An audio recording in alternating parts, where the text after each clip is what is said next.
ඉතින් ප්‍රේමවන්ත සහෝදරියනි හැම දෙනාම ජේසුස් ක්‍රිස්තුස් වහන්සේ තුල ආදරෙන් පිළිගන්නවා. ඉතින් ඔයාලට සුබ ආරංචියක් තියෙනවා කියන්න. කොහොම සුබ ආරංචියක් නේ අපේ ජීවිත.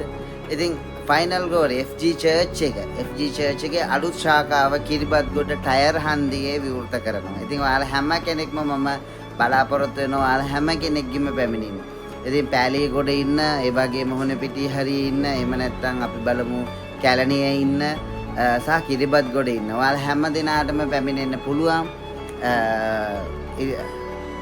ටයර් හන්දියට චුට්ටක් මෙහා. ඒ කියන්නේ බුලුගා හන්දියත් ටයර් හන්දියත් අතරමැද තියෙන දිප්පිටිගොඩ පාර ගාව තමයි මේන් රෝඩ් එකේ නුවර පාර මේන් රෝඩ් එකේම තමයි චර්ච් එක තියෙන්නේ. ඉතින් කිල්සුප් එක ළඟමයි. ඉතින් ඔයාලට පුළුවන් ඒ ස්ථානට එන්න. චර්ච් ඕපනින් එක වෙන්නේ මේ එන ඉරිදා. ඒ කියන්නේ 19 වෙනිදා. අනිවාර්යෙන් 19 වෙනිදා උදෑසන එන්න එපා. උදෑසන ඇවිල්ලා තීරමක් නැහැ. අපි වැඩසටහන හරියටම පටන් ගන්නේ දහවල් 1ට. ඉතින් දහවල් 1 වෙනකොට ඒ ස්ථානට එන්න හැම දිනෙකම ජේසුස් ක්‍රිස්තුස් වහන්සේ තුල ෆයිනල් ග්ලෝරි සභාව අලුතෙන් විවෘත වෙන FG චර්ච් ඒක හරිම අලංකාර එකක් වේවි. ඇවිල්ලා බලන්න කොහොමද එහි තියෙන දෙවියන් වහන්සේගේ අනුග්‍රහය, දෙවියන් වහන්සේගේ මහා කරුණාව කෙතරම් විශාලද කියලා. හලෙලූයා. ස්වාමීන් වහන්සේට ස්තුතිවන්ත. ඉතින් ඔයාලා හැම කෙනෙක්ම ජේසුස් ක්‍රිස්තුස් වහන්සේ තුල ආදරෙන් පිළිගන්නවා. ඉතින් අද අපි වෙන වැඩසටහනක් කරන්න. අපි වැඩසටහනට යමු. අද මාතෘකාව හරි විශේෂයි. තේරුණාද? මොකද්ද කිව්වොත් බලය. දෙවියන් වහන්සේ අප තුල සංගවා තබා තිබෙන බලය ඉස්මතු කරගන්න ආකාරය. හලෙලූයා. දෙවියන් වහන්සේ අපි තුල සංගවා තබා තිබෙන බලය ඉස්මතු කරගන්න ආකාරය. ඇත්ත වශයෙන්ම කියනවා නම් දෙවියන් වහන්සේගේ වචනයට අදාළව දෙවියන් වහන්සේගේ බලය, ඒ කියන්නේ දේවත්වයේ හැසිරීම, දේවත්වයේ ක්‍රියා කිරීම, දේවත්වයට ප්ලග් වීම, දේවත්වය සමග එක්ව සිටීම. තේරුණාද? මේ අපේ ඥානවල අන්තර්ගත වෙලා තියෙනවා. මොකද ආදම් සහ ඒවා දෙවියන් වහන්සේ සමග එක්ව හිටිය, එකඟව, එක්සිත්ව, එහෙම නැත්නම් ප්ලග් වෙලා හිටිය. හරියට කිව්වොත් කරන්ට් එකකට අපි සම්බන්ධ කරොතින් ෆෑන් එකක් එක වැඩ කරන්නේ කරන්ට් එකට සම්බන්ධ කරාට පස්සේ තමයි. එහෙම නැතුව නෑ.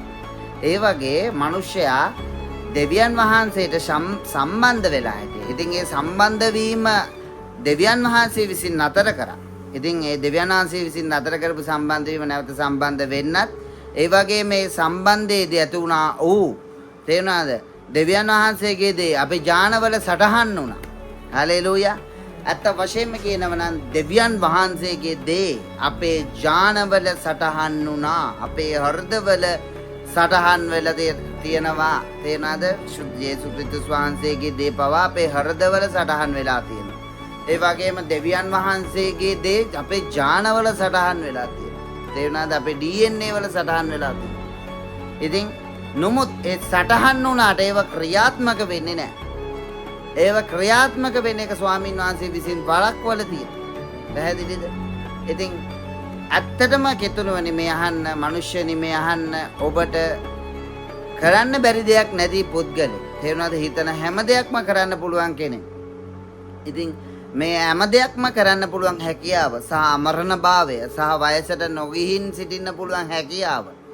පැහැදිලිද? මේ හැම දෙයක්ම මනුෂ්‍ය ශරීරයේ ඇතුළාන්තයේ තිබුණා. නමුත් මේ මනුෂ්‍ය ශරීරයේ ඇතුළාන්තයේ තිබිච්ච මේ බලය, මේ හැකියාව නිසා තමයි සමහරක් ඔය පාස මේ එක පාස්ටර්ස්ලාට හිතෙන්නේ මම දෙවියන් වහන්සේ මට පුළුවන් අරකම් එහෙම කියලා හිතේ. තේරුණාද? නමුත් මේව හිතුණට මේව කරන්න බෑ. ඔබට පැහැදිලිද? ඇත්ත වශයෙන්ම කියනවා නම් විද්‍යාඥයෝ කියනවා මුළු ලෝකේ තියෙන හැම සතෙක්ගෙම වගේ, හැම සතෙක්ගෙම නෙවෙයි හැම සතෙක්ගෙම වගේ DNA මනුෂ්‍යයාගේ ශරීරය තුල තියෙනවා. ඒ වගේම පිට ග්‍රහ වස්තු වල තේරුණාද? ඒව වැටෙන උල්කා කෑලි වල තියෙන ඒ දේවල් වල තියෙන තේරුණාද? යම් මේ පොළවට අයිති නැති දේවල් අපේ ශරීරය ඇතුලෙන් සොයා ගන්න. තේරුණාද? ඒ කියන්නේ අපි මේ පොළවට අයිති කියලා කියනවා නෙමෙයි. ඒක බෑ. ඒ කියන්නේ පිටින් එන ග්‍රහ ලෝකවල පවා අපි ඇතුළාන්තයේ තියෙන DNA වල ඇතුළාන්තයේ තියෙන යම් දේවල් වලට ගැලපෙන දේවල් තියෙනවා. පැහැදිලිද? ඉතින් ඇත්තටම කිව්වොත් අපේ ශරීරයට පුළුවන් තේරුණාද? ඕනම සතෙක්ගේ ඕනම දෙයක් ඕනම දෙයක ස්වරූපයක් ගන්න වෙනස් වෙන්න ඒ වගේ බලයක් තමයි අපිට තියෙන්නේ. තේරුණාද? ඉතින් මේ බලය ගැන තමයි අවබෝධය ඉන්නේ. අර කුණ්ඩලකේශී බලය එහෙම කියලා ශක්තිය කියලා වෙන අය කියනවා. තේරුණාද? විශ්ව ශක්තිය කියලා කියනවා වෙන අය. තේරුණාද? විවිධ භාවනා කරාම ලැබෙන විවිධ ශක්තියින් වර්ග ගැන මිනිස්සු කියනවා. හැබැයි ඇත්ත කතාව කිව්වොත් ඒ කිසිම ශක්තියක් නෙමෙයි. ඇත්තටම ශක්තිය තමයි දෙවියන් වහන්සේගේ ශක්තිය. දෙවියන් වහන්සේ විසින් නතර කරා ඒක අවදි කරගන්න විවිධ උත්සාහයන් වල යෙදෙනවා. නමුත් ඒව අවදි කරගන්න එහෙම ස්වාමින් වහන්සේ තුල ලේසි පහසු නෑ. උන්වහන්සේ ඉඩ දෙන්නේ නෑ. තේරුණාද? හැබැයි ගැළවීම ලැබපු කිතුණුවෙට ඒව අවදි කරගන්න හරිම පහසුයි. මොනවද? ඇත්තටම කිව්වොත් දෙවියන් වහන්සේගේ ඒ කියන්නේ දෙවියන් වහන්සේ මනුෂ්‍ය ඒ කියන්නේ දෙවියන් වහන්සේ ආදම් සහ ඒව සමග සම්බන්ධ වෙලා හිටියේ සම්බන්ධකමේ. තේරෙනවද? සම්බන්ධකමේ දෙවියන් වහන්සේගේ යම් කිසි දෙයක් තියෙනවා ඒව අපේ මනුෂ්‍ය ශරීරයේ ලේවල DNA වල සටහන් වුණා. ඒ සටහන් වෙච්ච දේ නැවත ක්‍රියාත්මක කරවන්න. ඒ කියන්නේ මනුෂ්‍යයට පුළුවන් හැකියාව සම්පූර්ණ මනුෂ්‍ය හැකියාවට පැමිණෙන. මනුෂ්‍යයට සම්පූර්ණ හැකියාවෙන් මනුෂ්‍ය ඉන්නේ ඇත්තටම දුර්වල වූ කොටස. තේරුණාද? ඔයාලා දන්නවද විද්‍යාඥයෝ පවසනවා සිමන් සිටටි භූෂම් ප්‍රන් සිටටි භූෂාක දිරටි භූසුරුඩා අපි විද්‍යාඥයෝ පවසන එකට වැඩිය දෙවියන් වහන්සේ කියන දේ බලමු. දේ වචනේ කියනවා දෙවියන් වහන්සේගේ තේරුණාද නිධාන රහස් ස්ථානවල සංගවල තියෙනවා කියලා. තේරුණාද? දෙවියන් වහන්සේගේ ස්ථාන අන්ධකාරයේ රහස් ස්ථානවල සංගවල තියෙනවා. හලෙලූයා. ඉතින් රහස් ස්ථාන මොනවද? එහෙම නැත්නම් මේ අඳුරේ සංගවල තියෙන වස්තුව මොනවද? ඇත්තටම අපි හිතනවා මේ වස්තුව කියන්නේ මොනවා හරි ගලක් අස්සේ නැත්නම් නිධානයක් අස්සේ තියෙන ඒ කියන්නේ මොනවා හරි මේ මොනවා හරි නිදන් සලකුණු අස්සේ තියෙන නිධානයක් වගේ දෙයක් තමයි මේ වස්තුව කියන්නේ. ඇත්තටම අන්ධකාරයේ වස්තුව කියලා කියන්නේ තේරුණාද? අපි දැකපු නැති ස්ථානවල තියෙන දැනුම. තේරුණාද? අපි නොදකපු දැනුම, අපි නොදන්නා වූ දැනගැන්ම. තේරුණාද? ලබා ගැනීම තමයි අන්ධකාරයේ වස්තුව ලබා ගන්නම කියලා කියන්නේ. ඉතින් ඒව අපි තුල ගබඩා කරලා තියෙනවා කියලා දේව වචනේ සඳහන් කරනවා. අපි තුල. තේරුණාද? ඒ විතර නෙමෙයි බයිබලයේ පවසනවා ජීවිතයටත් දේව භක්තියටත් අදාළ සියලු දේ දී තිබෙනවා කියලා. ඒ කියන්නේ ජීවිතයට අදාළ සියලු දේ දේව භක්තියට අදාළ දෙවි කෙනෙක්ව ජීවත් වෙන්න සහ දේව භක්තියෙන් යුක්තව ජීවත් වෙන්න අදාළ සියලු දේ අපිට දීලා තියෙනවා කියලා බයිබලයේ පවසනවා. හලෙලූයා. ඉතින් මේ කියන හැමදේම ඇත්තටම නැහැ වගේ. හේතුව තමයි විද්‍යාඥයෝ කියනවා අපේ DNA වල 102යි ඇත්තටම අපේ ජීවිතයට අවශ්‍ය වෙන DNA තියෙන්නේ. අනිත් ඔක්කොම ප්‍රයෝජනෙට ගන්න බැරි කුණු කියලා. මේ කුණු කියන DNA ගැන තේරුණාද? පසු කාලයක විද්‍යාඥයෝ නැවත පරීක්ෂා කරනවා පසුකාලීනව අය. එතකොට එයාලට තේරුම් යනවා මේ 98%ක අහක දමන කුණු කියලා හිතාගෙන ඉන්න DNA තේරුණාද? මේවා තියෙන විශාල හැකියාවන් රාශියක්. නමුත් මේ DNA අපේ ශරීරයත් එක්ක එකක වැඩ කරන්නේ නැහැ. ඒක නිසා ශරීරයේ DNA වල තියෙන දේ සිදු වෙන්නේ නැහැ, කරන්නේ නැහැ. පැහැදිලිද? දැන් ඔයාලට සමහරක් දුරට ගොඩාක් දුරට සමහරුන්ට තේරෙන්නේ නැතුව ඇති. මේක තේරුම් ගන්නකො. DNA කියලා කියන්නේ අපේ රුධිරයේ තියෙන අපේ ලේවල තියෙන දෙයක්නේ. තේරුණාද? අපේ DNA වල ලියලා තියෙන විදිහට තමයි අපි ඉන්නේ. ඔබ සුදුයි නම් ඔබේ DNA වල ලියවිලා තියෙන ඔබේ පාට සුදු පාට කියලා. තේරුණාද? ඔබගේ රැවුල කොහමද, මූණ කොහමද, නිකට කොහමද, අතපය කොහමද, ඔයා හැසිරෙන්නේ කොහමද, ඔයාගේ තේරුණාද? ශරීරයේ ශක්තිය කොච්චරද? මේ හැම දෙයක්ම DNA වල තමයි ලියවිලා තියෙන්නේ. ඒ DNA වල ලියලා තියෙන දේ අණුව තමයි ශරීරය විසින් තේරුණාද? ඒ අණුව තමයි හැසිරෙන්නේ, ජීවත් වෙන්නේ. තේරුණාද? DNA වෙලා ලියලා තියෙනවා නම් දුර්වල ශරීරයක් මේක කියලා. එතකොට ශරීරයේ තියෙන ශෛල ටික ශරීරයේ තියෙන අතපය ටික තේරුණාද? ඒ ශරීරයේ තියෙන අමතර කොටස් ටික අපි දකින මේ කොටස් ටික තේරුණාද? ඒ DNA වල තියෙන දුර්වලයි කියලා දුර්වලෙක් විදිහට තමයි. පැහැදිලිද? DNA වල ලියලා තියෙනවා නම් එයා අබ්බගාතෙක් කියලා අබ්බගාතෙක් ආකාරයට තමයි. DNA වල ලියලා තියෙනවා නම් එයා සම්පූර්ණ කෙනෙක් කියලා එයා සම්පූර්ණ කෙනෙක්ව තමයි සිටින්නේ. DNA වල කියලා තියෙනවා නම් එයා ශක්තිවන්තයෙක් කියලා එයා ශක්තිවන්තයෙක් විදිහට තමයි. DNA වල ලියවිලා තියෙනවා නම් මේ වයසේදී ඉන්න ඕනේ මෙහෙමයි කියලා එහෙම තමයි ඉන්නේ. DNA වල ලියලා තියෙනවා නම් මේ වයසේදී ඉන්න ඕනේ නාකි වෙලා කියලා. ඒතර නාකි වෙලා වගේ තමයි මේ ශරීරයේ තියෙන හැම අංශුවක්ම ශරීරයේ හැදිලා තියෙන හැම මස් කැබැල්ලක්ම හැම පටකයක්ම තේරුණාද? ඒ අනුව තමයි හැසිරෙන්නේ. ඒ කියන්නේ මේ DNA වල ලියලා තියෙන දේ කියලා තමයි ලියලා තියෙන දේ කියවලා තමයි. තේරෙනවද? එහෙම නැත්නම් DNA වල අන්තර්ගත වෙලා තියෙන දේ දැනගෙන තමයි ශරීරය වැඩ කරන්නේ. පැහැදිලිද? හරි. ඉතින් DNA වල තියෙන දේවල් වලින් 102යි කියවන්නේ අපේ ශරීරයේ තියෙන ශෛල සියල්ලම. තේරෙනවද? ඇසේ ශෛල, දිවේ ශෛල, කනේ ශෛල, කටේ ශෛල, හිසේ ශෛල, ඇඟේ ශෛල මේ හැම ශෛලයක්ම තේරෙනවද? DNA වල තියෙන දේවල් වලින් 102යි කියවන්නේ. අනිත් 98ම කියව ගන්න බෑ. තේරෙනවද? අනිත් 98 මොන වගේ දේවල්ද ලියවිලා ඇත්තේ? අනිත් 98ම ලියවිලා තියෙනවා. තේරුණාද? අදුෂ්‍යමාන භාවයෙන් යන්න පුළුවන් එක. ඒ කියන්නේ ඒව කියවුව ගමන් අපේ ශරීරයේ තියෙන අංශු නොපෙනෙන විදියට තේරුණාද? ඒක වෙනස් කරනු ලබනවා. කියන්නේ තරංග බවට පරිවර්තනය වෙනවා. පැහැදිලිද? දැන් ක්වොන්ටම් භෞතික විද්‍යාව දන්න අය දන්නවා ඇති. අපේ මේ හැම අංශුවක්ම අපේ ශරීරයේ ඇදිලා තියෙන හැම අංශුවක්ම තේරෙනවද? ඔබ්සර්වර් කෙනෙක් නැත්නම්, ඒ කියන්නේ මනසින් අල්ලගන්න කෙනෙක් නැත්නම් මේව තරංගයක් වෙලා තියෙනවා. පැහැදිලිද? ඉතින් ඒ වගේ අපේ DNA වල ලියලා තියෙන අදෘශ්‍යමාන භාවය, DNA වල ලියලා තියෙන අමරණ භාවය, DNA වල ලියවිලා තියෙනවා තේරෙනවද? සමහර වෙන DNA වල ලියලා තියෙනවා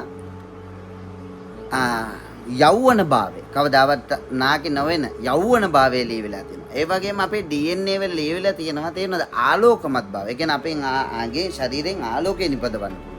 ඒ වගේම අපේ DNA වල ලියලා තියෙනවා වැවෙන්න පුළුවන් හැකියාව. ඒ කියන්නේ අතපය කැපුණා ටක් ගාලා ආපහු අතක් වැවෙනවා. අර හුණගේ වලිගය වැටුනම ආපහු නැවත වලිගයක් එන්නේ. අන්න ඒ වගේ. තේරුණාද? ඒ වගේම අපිට දැන් මේ පරිසරයට අදාළව අපිට හරි සීතල දවසට හරි සීතල දරා ගන්න බෑ, රස්නේ දවසට රස්නේ දරා ගන්න බෑ. නමුත් මේ හැම DNA වල අපේ ශරීරයේ ලියලා තියෙනවා.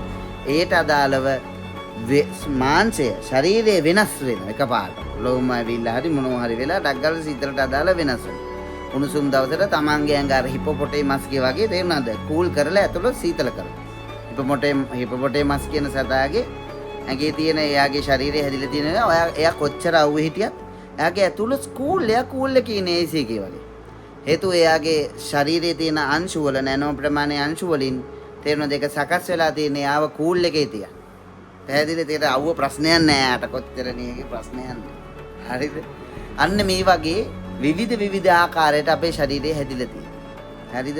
ඒ වගේම අපි හිතමු අපි දැකලා තියෙන පාට වෙනස් කරන කටොස්සු විතරයි. නමුත් අපේ ශරීරයේ DNA වල තියෙනවා මේ හැකියාව පව. තේරුණාද? ඒ වගේම අපි නොදන්නා වූ DNA හැකියාවන් විශාල ප්‍රමාණයක් අපේ DNA වල අන්තර්ගතයි. එතකොට වැඩි තියෙන අපේ DNA වල තියෙන මේ 98%ක විශිෂ්ට වූ ප්‍රතිඵලෙන් යුක්ත බල සම්පන්න මිනිසයා, බල සම්පන්න ජීවියා. තේරුණාද? ඔහුගේ ඇතුළ ඒ කියන්නේ DNA වල තියෙන මේ මොරාල් එකේ පුද්ගලයාගේදී ඇයි අපේ ශරීරයේ ඉන්න අපේ ශරීරයේ තියෙන මේ ශෛල අපේ මේ ශරීරයේ විසින් ඒ DNA කියවල ඒ අණුව හැසිරෙන්නේ නැත්තේ. ඒ අණුව හැසිරෙන්නේ නැත්තේ ගැටලුව ඕක. සණ්ඩල බිරක බුන්සන්ති. හලෙලූයා. මම දවසක දෙවියන් වහන්සේගෙන් ආන ස්වාමීනි මේ ජන්ක් DNA කියලා තමයි මේ DNA වලට කියන්නේ. 102ක DNA විතරයි වැඩ කරන්නේ. ඔයාලා YouTube එකේ Google එකේ ගහලා බලන්න පුළුවන් ජන්ක් DNA කියන්නේ මොනවද කියලා. 98ක DNA ඇයි ඒක ඇයි කුණු කියලා අයින් කරන්නේ ස්වාමීනි? ඒක ඇයි පාවිච්චි කරන්න බැරි? සීනමන්ද දෙබෙදි බුන්ෂම් ප්‍රාන්ති. හලෙලූයා. උනාසේ පෙන්නලා දෙනවා මට. තේරුණාද? ඒක කවදාවත් ශරීරයට කියවන්න හම්බෙන්නේ නැහැ. ශරීරයට එක කියවන්න දෙන්න හම්බෙන්නේ නැහැ කවදාවත්. ඒ කියන්නේ කියවලා ඒ தත්තට එන්න හම්බෙන්නේ නැහැ. තේරුණාද? ඒක කියවන්න පුළුවන් ආත්මෙට විතරයි. ආත්මෙන් ඇදහිල්ලෙන් යුක්තව කියවන පුද්ගලයා. හලෙලූයා. ආත්මයේ විසින් ඇදහිල්ල කරන කොටගෙන ශරීරයට දෙන පණිවිඩයට අදාළව තමයි. තේරුණාද? ඒ DNA එහෙම නැත්නම් ඒ ජන් DNA එහෙම නැත්නම් ඒ බලවන්ත මනුෂ්‍යයා එහෙම නැත්නම් අපි හිතමු අතුලාන්ත මනුෂ්‍ය අවදි කරපු කෙනා. තේරුණාද? මාංශය ශරීරයක් එක්ක පාවිච්චි වෙන්නේ. ලීබණ්ඩල විරගසුබුන්ස. අතනම කිව්වොත් ආත්මයේ විසින් මාංශය පාලනය කරන ආත්මයේ මාංශවත් වෙන. එහෙම නැත්නම් තේරුණාද? ආත්මයේ විසින් මාංශය කන්ට්‍රෝල් කරන පුද්ගලයාට විතරයි ඒ ජන් DNA අවදි කරන්න පුළුවන් වෙන්නේ. හලෙලූයා. මේ ලෝකේ ඉන්න හැම මිනිස්සෙ තුලම ජන් DNA තියෙනවා. තේරුණාද? නමුත් එයාලගේ වැඩ කරන්නේ 100%ක DNA ප්‍රමාණය විතරයි.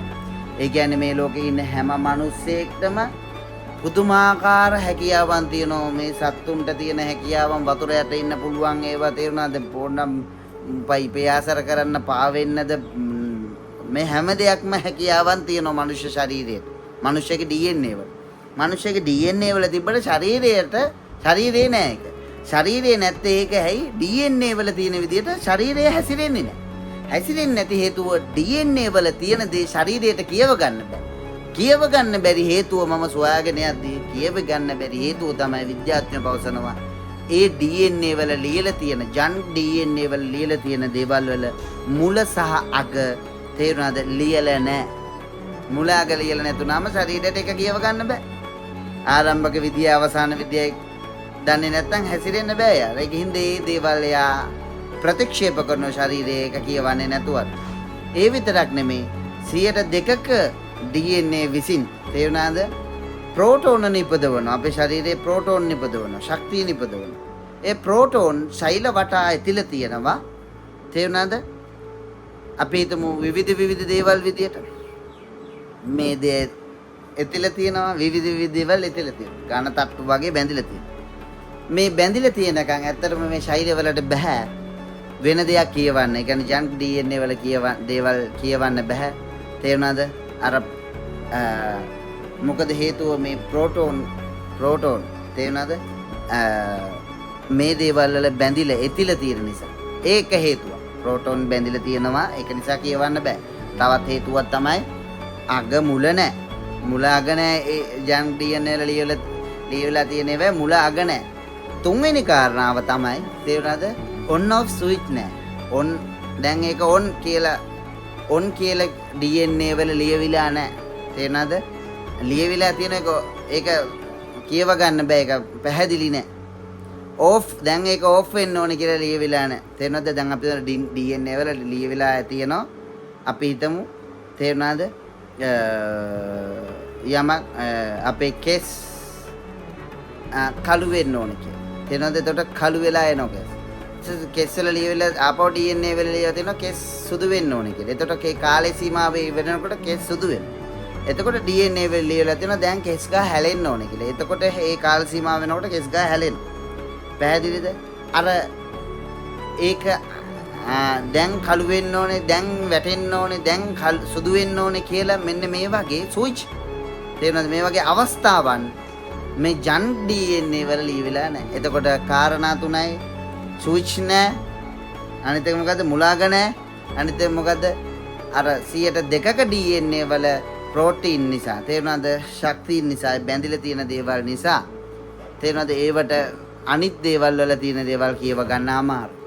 සේර බොන්දල විරක භූෂම් ප්‍රන්ද. ප්‍රෝටීන් ඒ කියන්නේ වෙන අර DNA වල කියන නිකන් 102ක DNA වල කියන. ඒ කියන්නේ අපි දැනට ජීවත් වෙන DNA 102යිනේ. ඒ දෙකට අනුවනේ ජීවත් වෙන්නේ. ඒ දෙකෙන් කියන දේ තේරෙනවද? අපි හිතමු ඒ දෙකෙන් කියන දේ නිසා ප්‍රෝටීන් නිපදවනවා. ප්‍රෝටීන් නිපදවන්නේ නැතුව හැරියොත් තේරෙනවද? ප්‍රෝටීන් බැඳිලා තියෙනවා. ප්‍රෝටීන් බැඳිලා තියෙන දේ ප්‍රෝටීන් ටික බැඳිලා වැඩිපුර බැඳිලා තියෙන ටික ගෙවුනොත් අපේ ශෛල වලට පුළුවන් ඇත්තටම තේරුණාද? ජන් DNA වල තියෙන දේ යම් මට්ටමක් කියවගන්න. ටිකක් හරි කියන්න. හරිද? හරි. ලීබාන් සිම් ප්‍රතිදිරේ බොන්සොම් ප්‍රොන්ටෝ. මං හිතන්නේ ඔබට පැහැදිලි දැන් වැඩි. දැන් ඇත්තටම අපි කොහොම හරි කරලා අපේ අර 102ක DNA විසින් හදපු වැඩිපුර ඔත්තපු ප්‍රෝටෝන් ඒවා අයින් කරගන්න ඕන එකක්. ඊළඟ එක තමයි අපි කොහොම හරි ජන්ක් DNA වල තියෙන මුලාග කියව ගන්න ඕනේ. ඊළඟ එක තමයි තේරුණාද අපේ ශරීරය කොහොම හරි කියවන්න ඕන. ඊළඟ එක තමයි අපේ ශරීරයේ ශෛල හැම එකක්ම තේරුණාද ජන්ක් DNA වල තියෙන on off switch එක හරියට අවබෝධ කරගෙන තේරුණාද හරියට අවබෝධ කරගෙන හරියට ක්‍රියාත්මක කළ ගත යුතුයි. හලෙලූයා. හරි. සීමන්දල විරරි බුන්සුම් ප්‍රදීතල විරරි බු ශමන්සින් ප්‍රතිරරි බුසුම්. ඇත්තටම දෙවියන් වහන්සේ උන්වහන්සේගේ දේ උන්වහන්සේගේ වචනය අපේ හදවත්වල ලිව්වා. හදවත කියලා කියන්නේ අපේ සිතේ. සිතේ තියෙන දේ ඇත්තටම DNA වල අච්චුවක් විදියට එහෙම නැත්නම් තේරුණාද අපේ ශරීරයේ ඇත්තටම මේ DNA වල තියෙන දේ වැදිනවා. එහෙම නැත්නම් අච්චුවක් එහෙම නැත්නම් සීල් එකක් වගේ තේරුණාද අර තියෙන හින්දා ප්‍රතිචාරය එළියට. හරිද? ඇත්තටම කිව්වොත් මෙහෙමයි. බයිබල් පදයක් අපේ හිතේ තියෙනවා නම් තේරුණාද මට හිඟ නොවෙමි කියන එක හිතේ ඇතුළාන්තයේ ලියවිලා තියෙන කෙනෙක් නම් එයාට කොච්චර හිඟකම ආවත් එයාට අර බයිබල් පදේ හිතට එද්දී තේරුණාද එයාට හිඟ නොවන ජීවිතයක් බවට එයාගේ ජීවිතේ පත් වෙනවා. ඇත්තටම කිව්වොත් අපි හිතමු තවත් එකක් උදාහරණයක් විදිහට සෝය සොකීය වචනේ සෝය තියෙනවා කියන එක අපි හිතමු කෙනෙක්ගේ හදවතේ තදින්ම වැදිලා තියෙන බයිබල් පදයක් කියලා. එයා කොච්චර ලෙඩක් එයාට ආවත් එක පාටම දේව වචනේ මතක් වෙනකොට එයාට සුඛේ වචනයෙන් මම සුව වෙනවා කියලා ඒ වචනය මතක් වෙද්දිම මතක් වෙලා ඒක ආමේන් කියලා පිළිගද්දිම අර රෝගය ඔහු කෙරෙන් පලා දුවන සාහන මන්තිරේ. හලෙලූයා. ඔබට පැහැදිලිද ක්‍රියාවලිය සිදුවෙන ආකාරය? හේතුව හදවතේ ලියලා තියෙන දේ භෞතික ශරීරය පිළිගන්නවා ටක් ගාලා. හරිද? ඒ කියන්නේ හදවතේ යමක් ලියවුණොත් හදවත කියන්නේ හදවත පපුවනේ. පපුවේ තියෙන හදවත නෙමෙයි ආත්මය. ආත්මික හදවතේ යමක් ලියවිලා තියෙනවා නම් ඒක භෞතික ශරීරයේ විසින් පිළිගන්නවා. පිළිගන්න එකම විදිය තමයි විශ්වාසය. ඇදහිල්ල මත තමයි පිළිගන්නේ. මේක හරි ගැඹුරුයි. හරිද? එතකොට ඇදහිල්ල තුලින් තමයි ශරීරය හැසිරෙන්නේ. තේරුණාද? DNA හැරුණාම ශරීරයේ හැසිරෙන නම් හැසිරෙන්නේ පංචේන්ද්‍රියන් අනුව විතරයි. තේරුණාද? ඒ කියන්නේ DNA අනුව ශරීරය හැසිරෙනවා. තව විදියකට ශරීරය හැසිරෙනවා පංචේන්ද්‍රියන් අනුව. පංචේන්ද්‍රියන් කියන්නේ මොකද? ඇස කන නාසය දිව ශරීරය අනුව ශරීරය හැසිරෙනවා. හරිද? තුන්වෙනි එක තමයි ශරීරය හැසිරෙනවා ඇදහිල්ල කරන කොටගෙන විශ්වාසයන් උඩ හැසිරෙනවා. එයා මට ආදරේ හින්දා මම එයාට ආදරේ.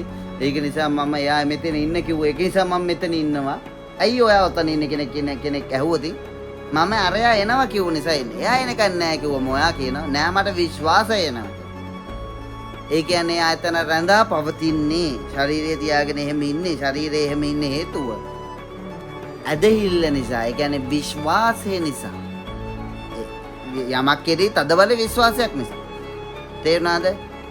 හස්බන්ඩ් වැඩට ගියාම ඔබ ගෙදර කෑම උයන. තේරුණාද? ඔබ වැඩට ගියාම වයිෆ් ගෙදර කෑම උයලා තියනවා කියලා ඔබ කඩෙන් කන්නේ නැතුව ගෙදර එනවා. තේරුණාද? දැන් හස්බන්ඩ් කෙනෙක් නම් වයිෆ් කෙනෙක් නම් හස්බන්ඩ් ගෙදර එයි කියලා කෑම උයනවා. ඔය දෙකම දෙන්න ඉන්නේ ඇදහිල්ල. තේරුණාද? එතකොට ඒ කියන්නේ විශ්වාසයෙන් ඉන්නේ. යම් විශ්වාසකින්. එතකොට එයා ගෙදර එනවා මගේ හස්බන්ඩ් නෑ වයිෆ්ගේ හස්බන්ඩ් ගෙදර ඉන්නවා මගේ වයිෆ් අනිවාර්යෙන් රස කෑමක් වෙලා ඇති කියලා. තේරුණාද? ඒ වගේම වයිෆ් හිතනවා මගේ හස්බන්ඩ් කඩෙන් නොකා ගෙදරින් කන්න එනවා අනිවාර්යෙන් මං උයන්න ඕන. එතකොට එයා උයන්නේ හස්බන්ඩ් ගෙදර එනවා කියලා විශ්වාසයෙන්. හස්බන්ඩ් ගෙදර එන්නේ වයිෆ් උයලා ඇති කියලා විශ්වාසයෙන්. තේරුණාද? මේ විශ්වාසය මත තේරුණාද අපි ශරීරය පාලනය කරනවා ශරීරය පාලනය වෙනවා විශ්වාසය උඩ ශරීරය හැසිරෙනවා කියන එක අපිට අවබෝධයි. හැම දෙයක්ම අපි කරන්නේ විශ්වාසය උඩ. යම් අය විශ්වාස කරනවා යම් දේවල් විශ්වාස කරනවා නේද? වාහන විශ්වාස කරනවා තමන්ගේ ශරීරය විශ්වාස කරනවා තමන්ගේ ඇස කන නාසය දිව ශරීරය විශ්වාස කරනවා. මේ හැම දෙයක්ම අපි විශ්වාස කරනවා. විශ්වාසයන් උඩ තමයි අපි ජීවත් වෙන්නේ. පැහැදිලිද? ඇත්තටම කිව්වොත් ආත්මික දේ තේරුණාද? භෞතික ශරීරයට බලපාන්නේ විශ්වාසයේ උඩ පමණයි. හalleluya. මානමින්දල විරරි බොන්සම් ප්‍රතිදිරි විතිල රබන් සම්ති. හරි. දැන් අර ජන් DNA වල මුල අග ලියවිලා නැති දේවල් ඇදහිල්ල කරන කොටගෙන තේරුණාද? අපි මුල අග නිර්මාණය කරනව නම් හalleluya. මේක තාක්ෂණයක්. ඇදහිල්ල කියන්නේ ආත්මික තලයේ තාක්ෂණය. පැහැදිලි? අපි වාහනයක් තාක්ෂණය පාවිච්චි කරලා හදනවනේ. ඒ වගේ ඇදහිල්ලෙන් යමක් ක්‍රියාවක් කරන්න කලින් අනිවාර්යයෙන්ම ඇදහිල්ලේ තාක්ෂණයක් තියෙනවා. පැහැදිලිද? ඒ කියන්නේ ඇදහිල්ලෙන් ඒ දේ නිර්මාණය කරන්න ඕන. මම මෙන්න මෙහෙම යන්නේ, මට මෙහෙම යන්න පුළුවන් වෙන්නේ මෙන්න මේ හේතු උඩ. මම මෙහෙම කරනව නම් තේරෙනවද? මම දැන් හිතන්න ඔබ මහා ආස්කමක් කරන්න යනවා කියලා. හරිද? අපි හිතමු කෑම වැඩි කරන්න යනවා කියලා. කෑම ටිකයි තියෙන, කෑම වැඩි කරන්න යනවා කියලා. ජේසුස් වහන්සේ වතුර තිබ්බ වතුර මිදෙවස කරන්න ගියා කියලා. එතකොට ඇත්තටම මාඩි වන්දිල විරර වුෂම් ප්‍රන්තිරි බුෂුරු ඒක ආත්මයෙන් නිර්මාණය කරනවා. මෙහෙම වෙනවා, මෙහෙම වතුර දැම්ම ගමන් කෝප්ප වලට දැම්ම ගමන් ඒවා බිම වෙනවා. ඒක වෙන්නේ මේ විදියට, ඒක වෙන්නේ මෙහෙමයි කියලා යම් කිසි විදියක් ආත්මිකව නිර්මාණය කරනවා. ඒ කියන්නේ මවා ගන්න. තේරෙනවද?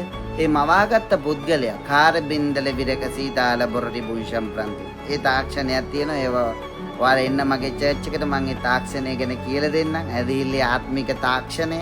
හරිද? ඉතින් ඒ තාක්ෂණය අපි යමක් නිර්මාණය කරද්දී මුල අග විතර අපිට නිර්මාණය කරන්න අවශ්‍යතාවය තියෙන ප්‍රධානම වශයෙන්. තේරෙනවද? ඒක අනිත් එක කන්ටිනියු යන විදිය ඒක DNA වල ලියවිලා තියෙනවා. ඉතින් මුල අග නිර්මාණය කරලා අපි ඒක තදබලව විශ්වාස කරද්දී ඒ විශ්වාසයේ අනුව ශරීරය හැසිරෙනවා. ඒ කියන්නේ අපේ ශෛල DNA වල තියෙන දේ කියව ගන්න බැරිය ඉන්නව මුල අග නැති නිසා. හැබැයි ආත්මයේ විසින් විශ්වාසයේ උඩ තේරුණාද? විශ්වාසයේ ඇදහිල්ල උඩ මුලක් අගක් පෙන්වලා දෙනවා නම් ඒ මුල අග විශ්වාස කරද්දී මැද DNA තේරුණාද? ශෛල ටික DNA වල තියෙන දේ කියවලා ටක් ගාලා ඊට ටික කරන්න පටන් ගන්නවා. ඒ කියන්නේ අර ජන් DNA පාවිච්චියට ගන්න පුළුවන් වෙනවා. කිතුණුවනේ ඔබගේ ශරීරයට එකම විදිය තමයි ජේසුස් ක්‍රිස්තුස් වහන්සේ තුල ඇදහිල්ලෙන් විතරයි. මොකද අනිත් හැම ඇදහිල්ලක්ම හැම විශ්වාසයක්ම තේරුණාද?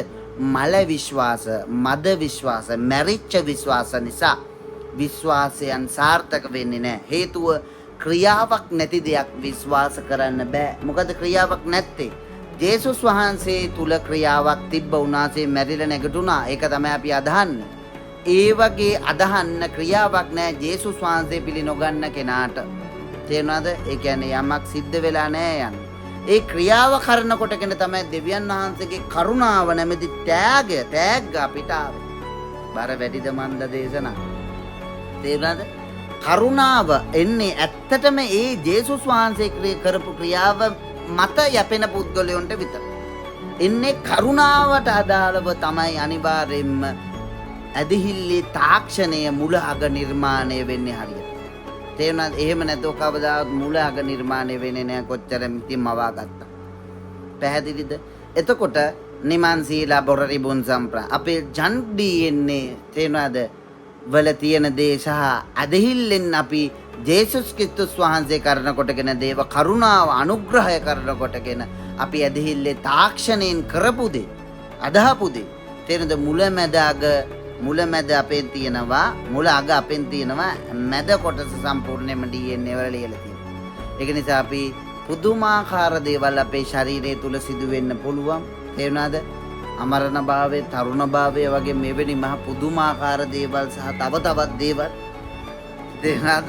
තව හිතන හැමදේම වගේ හalleluya සිදු වෙන්නට පුළුවන්. වැඩුණු දරුවෙක්ව ජේසුස් වහන්සේ කියනවා නුඹලා මට වඩා දේවල් කරනවා කියලා ඉදිරියේදී. ඉතින් කෝ අපි කවුරුහට යනවා කෝ යාලා උන්නාසයට වඩා දේවල් කරද්දී ඔව් කරන විදිය තමයි මම මේ කියලා දෙන්නේ. හalleluya හියොස්ලා බිහි වෙන්න ඕනේ. වැඩුණු පුත්‍රය බිහි වෙන්න ඕනේ. මේ දේවල් සිද්ධ වෙන්නේ වැඩුණු පුත්‍රය තුල තමයි. පැහැදිලිද? හරි. ඉතින් මාසි මන්දෙල විරදි බුසුටුරා ඊළඟ ක්‍රමය තමයි. දැන් එක ක්‍රමයක්. ඒක තමයි අවසාන මුල හදා ගන්න විදිය. ඊළඟ විදිය තමයි කිතුරුවනි ස්වාමීන් වහන්සේට සුද්ධිවන්තවා ඊළඟ විදිය තමයි ඇත්තටම කිව්වොත් on off switch තේරුණාද? on වෙන්නේ නැහැ ශක්තියක් නැතුව. off වෙන්නෙත් නැහැ ශක්තියක් නැතුව. ඒ කියන්නේ බලය අවශ්‍යයි. හලෙලූයා. ඒ බලය තමයි සුද්ධාත්ම බලය. සුද්ධාත්ම බලය අපි තුල තියෙනවා. ඒ බලය හසුරන විදිය ඇදහිල්ලෙන් අපි දන්නවා. ඒ ඇදහිල්ල කරනකොටගෙන තේරුණාද? ඒ ඇදහිල්ල කරනකොටගෙන මුල අග අපි නිර්මාණය කරනවා. ලිබන් සිම්ප්‍රන්තේදා ස්විච් ඔන් කරන්න ඔෆ් කරන්න හැටි අපි කියලා දෙනවා සභාවට එන්න. එතකොට කියලා දෙනවා. හරිද? ඒ වගේම ඊළඟ ක්‍රමය තමයි අර අපි හිතමු 102ක DNA වල තේරුණාද? අර ජන්ක් DNA මේක 102ක DNA වල තියෙන දේවල් අපේ ශෛලවල ඇතිලා තියෙනවා. ඒව නැති කරගන්න කොහොමද? ඒව නැති වෙනව ඇත්තටම निराहारව සිටීම. निराहार සිටීමෙන් තේරුණාද අපේ වටේ බැඳිලා තියෙන ප්‍රෝටෝන් අරගෙන ඒ කියන්නේ ශක්තිය අරගෙන ශරීරය පාවිච්චි කරන්න පටන් ගන්නවා. निराहार ඉන්නකොට අපේ මේ ඇතුලේ තියෙන ශක්තියින් සීනි වල ශක්තිය, තෙල් වල ශක්තිය අරගෙන තෙල් අරගෙන සීනි අරගෙන පාවිච්චි කරන්න පටන් ගන්නවා. එතකොට ඒ මදි වෙනකොට ශරීරයේ निराहार වෙනකොට ප්‍රෝටෝන් ඇතුලේ තියෙන ප්‍රතිශක්තිකරණය අරගෙන තේරුණාද ශරීරය මිනිස්සෙගේ ශරීරය ජීවත් කරවන්න පටන් ගන්නවා. ශෛලයේ විසින් ඒ දේවල් කාදමන. තේරුණාද? එතකොට ශෛල වටහා ඇතුලේ තියෙන ප්‍රෝටෝන් තත්ත්වය නැති වෙලා යනවා. එතකොට ශෛල වලට කියව ගන්න පුළුවන් වෙනවා ජන්ක් DNA වල තියෙන සමහරක් කොටස්. ඒ කියන්නේ යමෙක් निराहारව ඉන්නව නම් එයාගේ ආත්මික හැකියාව තේරුණාද? ආත්මික හැකියාව ජන්ක් DNA වල සටහන් වෙලා තියෙනවා, ලියවිලා තියෙනවා. යම් කිසි විදියකින් ඒක දිහා බලලා ඒ කියන්නේ ඒව කියව ගන්න එයාගේ ශරීරයට පුළුවන්. එයාගේ ශරීරයේ ශෛල වලට පුළුවන් වෙන යම් කිසි විදියකට කියව ගන්න. එතන ඒකෙන්ද निराहार හිටපු අයගේ බලය අපි දැකලා තියෙනවා. අපි දැක්කොත් බුදුරජාණන් වහන්සේ निराहारව හිටියා. ජේසුස් ක්‍රිස්තුස් වහන්සේ निराहारව හිටියා. තේරුණාද? යම් ප්‍රාතිහාර කරන කලින් මම අහලා තිනවා රාම කියන පුද්ගලයා ඒ කියන්නේ හින්දු ආගමික දෙවි කෙනෙක්. ඔහුත් निराहारව ඉඳලා තමයි निराहारව එක දිහා බලාගෙන ඉඳලා තමයි සටනට ප්‍රවේශ වුණේ කියලා අහලා. තේරුණාද? ඉතින් මේ निराहारව සිටීමෙන් යම් කිසි අතුලාන්තයේ සටහන් වෙලා තියෙන දේවල් ටිකක් කියව ගන්න පුළුවන් වෙනවා. හැබැයි සැබෑ බලය තියෙන්නේ ඔබලාගේ ආත්මය තුල, හිත ඇතුලේ, හදවතේ තමයි සටහන් වෙලා තියෙන දිව්‍ය වචනය තුල. ඒ දේව වචනය තුල සටහන් වෙලා තියෙන එකේ print එකක් විතරයි ලේවල සටහන් වෙලා තියෙන්නේ. ඒ print එක සටහන් උනේ කොයි වෙලාවේද තේරුණාද? ආදම් සහ ඒව මුල්ම ඥානමේ DNA වල තේරුණාද? මුල්ම ඥානමේ ඒ කියන්නේ මුල්ම මිනිස්සයාගේ ඥානවල තමයි ඒක සටහන් උනේ. මොකද හේතුව මිනිස්සයා දෙවියන් සමග සම්බන්ධ වෙලා තිබුණා. මිනිස්සු දෙවියන් සමග සම්බන්ධ වෙලා තිබුණා. ඒ සම්බන්ධකම දෙවියන් ආශ්‍රය විසින් කඩලා දැම්මා. ඒ කියන්නේ මුල අග නැති කරා, on off switch නැති වුණා. ඊට පස්සේ මොකුත් කරගන්න බැරුණා. එයා සාමාන්‍ය මිනිසෙක් විදිහට ජීවත් වෙනවා. පැහැදිලිද? එතකොට දෙවියන් ආශ්‍රය විසින් මකා දමපු දේ දෙවියන් ආශ්‍රය විසින් නැවත සුද්ධාත්මයන්න් වහන්සේ කරන කොටගෙන තේරුණාද? උන්වහන්සේගේ ප්‍රඥාවෙන් සියලු නුවණින් දෙවියන් ආශ්‍රය කියනවා නොබලාට සියලු නුවණ. ඒ කියන්නේ දෙවියන් ආශ්‍රය කියනවා දේව වචනේ කියන සියලු සත්‍ය කරා සුද්ධාත්මයන් වහන්සේ පැමිණෙන කල මඟ පෙන්නනවා කියලා. ඔව් මේ මඟ පෙන්නන ගමන් ඉන්නේ සුද්ධාත්මයන් වහන්සේ ඔබට. ඒ සියලු සත්‍ය කරා මඟ පෙන්නන ඒ සත්‍ය අරගෙන ඔබගේ ජීවිතේ තේරෙනද? මේ සත්‍ය පාවිච්චි කරලා ඔබ තේරෙනද? මනස අලුත් කරගෙන මේ කියන්නේ ආත්මය අලුත් කරගන්න. ඔබගේ මේ ශරීරය අලුත් කරගන්න. මනස කියලා කියන්නේ මනස ශරීරයට අදාළයි. නියුරෝන පද්ධතිය මොළයේ මේ දේවල් අදාළයි. තේරුණාද? මේ දේවල් අලුත් කරගෙන අන්‍ය ආකාරයත් එක්කන වෙනස්ම අමුතුම පුද්ගලයෙක් වෙන්න කියලා දේව වචනේ කියලා තියෙනවා. තේරුණාද? උඹලා මේ ලෝකයේ ආකාරයට සමාන නොවි මේ ලෝකෙ මිනිස්සු වගේ ඇසිරෙන්න එපා. ඔබ දෙවියන් වහන්සේගේ දරුවෙක්. ඔබට විතරයි ජන්ක් DNA වල තියෙන දේ අවදි කරන්න පුළුවන්. 92ක නෙමෙයි 100ක ප්‍රමාණය අවදි කරගෙන ඔබට තේරුණාද මේ ස්වરૂපය දේව වචනේ කියනවා ජේසුස් ක්‍රිස්තුස් වහන්සේ තුලට අපි ඔසව ගන්නකොට තේරුණාද අපේ ශරීරය අන්න ස්වરૂප වලට මාරු වෙනවා. මහිමාන්විත ස්වરૂපයකට වෙනස් කරනු ලබනවා කියලා. ඉතින් වෙන්නේ ඇත්තටම තේරුණාද ආත්මික තලයේ අපිට වෙන්න පුළුවන් උපරිම මානයකට, උපරිම තලයකට, උපරිම භාවයකට අපේ ශෛල අංශු තේරුණාද යහපත් වූ දේ කියවන්න පටන් ගන්නවා. ඒ අනුව හැසිරෙන්න පටන් ගන්නවා. ඒක තමයි සිද්ධ වෙන්නේ. හලෙලූයා. පැහැදිලිද ඔබට? ඔබ අහලා තියෙද උප්පත්ති පොතේ උපැති පොතේ 6 වෙනි පරිච්ඡේදයේ දෙවියන් වහන්සේ මිනිසයාගේ ආයු කාලය සීමා කරනවා. තේරුණාද? ඊට කලින් මිනිසයා අවුරුදු 100 මෙතුසලා තමයි වැඩිම කාලයක් ජීවත් වෙලා තියෙන්නේ. ආදමුත් ජීවත් වුණා 930ක විතර ප්‍රමාණය කාලයක්. මෙතුසලා ඊටත් වඩා කාලයක් ජීවත් වුණා. ඉතින් මෙන්න මෙයාලා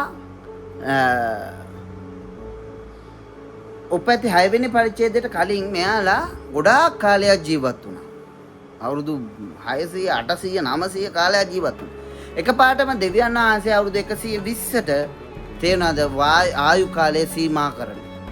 මේ සීමා කරන්නේ මොකද්ද කිව්වොත් මේ ඒක ගැන කතා කරතින් ඇත්තටම ලිමන් සිම්ප්‍රන්තිට රිබෝෂුටුරා තේරුණාද? හේතුව තමයි ඒක සීමා කරන හේතුව තමයි දේවදූත ජාන මනුෂ්‍ය ජානත් එක්ක කවලම් වුණා. තේරුණාද? ඒ වගේම දෙවියන් වහන්සේ දැක්ක මනුෂ්‍යයන් පාපිස්ත බව සහ විවිධ සාධාරණ දේවල් ගොඩක් නිසා තමයි උන්වහන්සේ ආයුෂ කාලය කෙටි කරේ මනුෂ්‍ය. හරිද? හරි. කෙතොනේ එතකොට අපේ ආයුෂ කොහොමද ස්වාමින් වහන්සේ තුල වැඩි වෙන්නේ? කොහොමද මේ දේ අඩු වුනේ කොහොමද කියන එක තමයි අපි අද කතා කරන්නේ. තේරුණාද? ආයුෂ අඩු වුනේ කොහොමද? ආයුෂ අඩු වුනේ ඇත්තටම අපේ විද්‍යාවේ අනුව භෞතික විද්‍යාවේ එහෙම නැත්නම් ජීව විද්‍යාවේ අනුව බැලුවොත් අපේ ශරීරයේ එක අංශුවක් එක ශෛලයක් අපි හිතමු අපේ ශරීරයේ එක ශෛලයක් අපි දන්නවා ඉස්සෙල්ලම මොකක් හරි දෙයක් පටන් ගන්නවා එක ශෛලයකින් තමයි පටන් ගන්න. එක ශෛලිය දෙකට කැඩි වැඩි වෙවි යනවා. අපේ ශෛලයේ එක ශෛලයේ අපේ ශරීරයේ එක ශෛලයක් වෙන් වෙද්දී තේරුණාද? ඒ කියන්නේ එක ශෛලයක උඩ කෙළවරේ තේරුණාද යම් කැප් එකක් වගේ එකක් තියෙනවා යටත් ඒ වගේ එකක් තියෙනවා. ඒ දෙක තියෙනකන් ඒ ශරීරයේ ආයු කාලය කවදාවත් නැති වෙන්නේ නැහැ. ඒ දෙක නැත්නම් එහෙම නැත්නම් ඒ දෙක කොට වෙනව නම් ආයු කාලයත් ඒ ශෛලයේ කොට වෙනවා. තේරෙනවද? අපි මේ ශෛල ගොඩාගෙන ඉන්නේ අපේ මේ ශෛල මේ මොන සේරගෙම ශෛල තියෙනවා. මේ ශෛලවල ආයු කාලය කොට වෙනවා කියලා කියන්නේ අර ඒකේ තියෙන උඩ තියෙන කැප් එක වගේ ඒ කියන්නේ ආයු කාලය රඳා පවත්වන ආරක්ෂා වැසුම් දෙක තේරුණා දෙපැත්තේ තියෙන ආරක්ෂා හිස් වැසුම් දෙක කියලා හිතන්නකො. ඒ දෙක තේරුණාද කොට වෙන්න පටන් අරන් තියෙනවා. ඒ දෙක කොට වෙන්න නෙමේ කලින් තිබිලා තියෙන්නේ. ඒ දෙක ස්ථීර වශයෙන් තියෙන්න තමයි තිබිලා තියෙන්නේ. ඒ කියන්නේ මනුස්සයා කවදාවත් මනුස්සයාගේ ශරීරයේ ශෛල නාකි වෙන්නේ නැහැ, දුර්වල වෙන්නේ නැහැ. තේරුණාද? කොච්චර බෙදුනත් දුර්වල වෙන්නේ නැහැ. දැන් වැඩේ වෙලා තියෙන එක ශෛලියක් දෙකට බෙදෙනකොට පළවෙනි ශෛලියේ කැප් එක හොඳට තියෙනවා හිස් වැසුම් දෙක දෙපැත්තෙන් තියෙන. ඒක ශෛලියක් දෙකට බෙදෙනකොට මේ හිස් වැසුම් දෙක කොට වෙනවා. ඒ බෙදිලා තියෙන දෙකෙන්. ඊට පස්සේ ඊටු දෙක කොට මේ බෙදෙනකොට ඊටත් වඩා කොටයි. ඒ කියන්නේ ශෛල බෙදෙන්න ශෛලවල තියෙන අර හිස් වැසුම් එහෙම නැත්නම් ශෛල පවත්වාගෙන යන ආයු කාලයේ පවත්වන ශක්තියින් දෙක ඒ ශක්තියින් දෙක කොට වෙනවා. ඒ ශක්තියින් දෙක කොට වෙද්දී තේරුණාද? ආයු කාලය ඒ කියන්නේ ශක්තියින් දෙන්න කොට වෙලා ශක්තියින් දෙක නැති වෙලා යද්දී එතනින් එහා පැත්තේ ශෛලවල ආයු කාලය ඉවරයි. එතකොට මේ මිනිස්සයා වයසට ගිහලා මැරලා යනවා කියන්නේ ඒක. පැහැදිලිද? හරි. අයියේ කැප් කොට වෙන්න පටන් අරන් තියෙනවා. තේරුණාද? ඒ කියන්නේ ශක්තියින් දෙක දෙපැත්තෙන් ශෛලය ශක්තිමත් කරන ශෛලයේ ආයු කාලය රඳා පවත්වන එක ශෛලයක් නෑ. ඒ ශෛලයේ ආයු කාලය රඳා පවත්වන කැප් දෙක ශක්තියින් දෙක. ඇයි මේ ගෙවෙන්න පටන් අරන්? ඇත්තට මේ එක වචනයක් නිසා දෙවියන් වහන්සේ. තේරෙනවද? දෙවියන් වහන්සේ කිව්වා අවුරුදු 120ට දැන් අඩු වෙනවා. ඒ වචනයට තමයි එයාලා කීකුරු වෙලා තියෙන්නේ. හලෙලූයා. නවත ස්වාමින් වහන්සේ තුල නවත උත්පාදනය වුණා වූ ඔබ ගැන ස්වාමින් වහන්සේ එහෙම දෙයක් කියලා නැහැ. ඒත් ඔබගේ ශරීරයේ වයසට යන්නේ ඇයි? තේරුණාද? මොකද එහෙම වයසට යන්නේ එපා කියලා ඔබ විසින් ඔබගේ ශරීරයට කියලා නැහැ. දෙවියන් වහන්සේ විසින් තේරුණාද? කියලාත් නැහැ. හැබැයි ශුද්ධාත්මයන්න් වහන්සේ නුඹලා තුල වාසය කරන නිසා නුඹලාගේ ඔය වියපත් වෙලා යන මරණීය ශරීරයද ජීවත් කරනවා කියලා කියන්නේ ශුද්ධාත්මයන් වහන්සේ විසින් පුළුවන්. තේරුණාද? උන්වහන්සේ විසින් පුළුවන් මේ දෙපැත්තේ තියෙන ශක්ති ධාරාවන් කොට වෙවි යන එක. එහෙම නැත්නම් කොට වෙවි කියලා අතුරුදහන් වෙන එක නවත්වන්න පුළුවන් එකම දේ තමයි ජේසුස් ක්‍රිස්තුස් වහන්සේ තුල ඇදහිල්ල කරන කොටගෙන විතරම. හලෙලුව මහා කරුණා ගුණී විතරම. ස්වාමින් වහන්සේට ස්තුතිවන්ත. හලෙලුව ඒ කියන්නේ ඉස්සෙල්ලා ෆෑන් එකක් වැඩ කරා කරන්ට් එකට ගහලා තිබ්බා. ෆෑන් එක ගැලෙව්වා ඊට පස්සේ ෆෑන් එකේ කරන්ට් එක නැතුව හේ තිබුණා. ආදම්ට උනේ ඒක. නැවත ජේසුස් ක්‍රිස්තුස් වහන්සේ කරන කොටගෙන දෙවියන් වහන්සේට නුඹලා කරන්ට් එකට ප්ලග් වෙනවා. ආපහු නුඹලාගේ ෆෑන් දිගටම වැඩ කරන්න පටන් ගන්නවා. හලෙලූයා. ඉතින් අපි දහස් අවුරුදු රාජ්‍යයේ ජීවත් වෙන්න පටන් ගන්න මෙන්න මේ ආකාරයට. දහස් අවුරුදු රාජ්‍යයේදී අවුරුදු දහසක් ස්වාමීන් වහන්සේත් එක්ක ජීවත් වෙනවා කියලා බයිබලයේ පවසනවා. එතකොට අපි ජීවත් වෙන්නේ යන් DNA වල ලියලා තියෙන දේවල් අනුව. තේරෙනවද? දෙවියන් වහන්සේගේ ඇදහිල්ල බලය සහ ජේසුස් ක්‍රිස්තුස් වහන්සේ කරන කොටගෙන ආවා වූ මහත් කරුණාව අදාළ කරගෙන අපි දහස් අවුරුදු රාජ්‍යයක් දෙවියන් වහන්සේ සමග මේ පොළවේ ජීවත් වෙනවා. හලෙලුයා. ඒ වගේම ස්වර්ග රාජ්‍ය ජීවත් වෙනවා. සදාකාලිකවම ජීවත් දෙවියන් වහන්සේට ස්තුතිවන්ත. මම හිතන ඔබට යාපත් පණිවිඩයක් ආවා කියලා. God bless.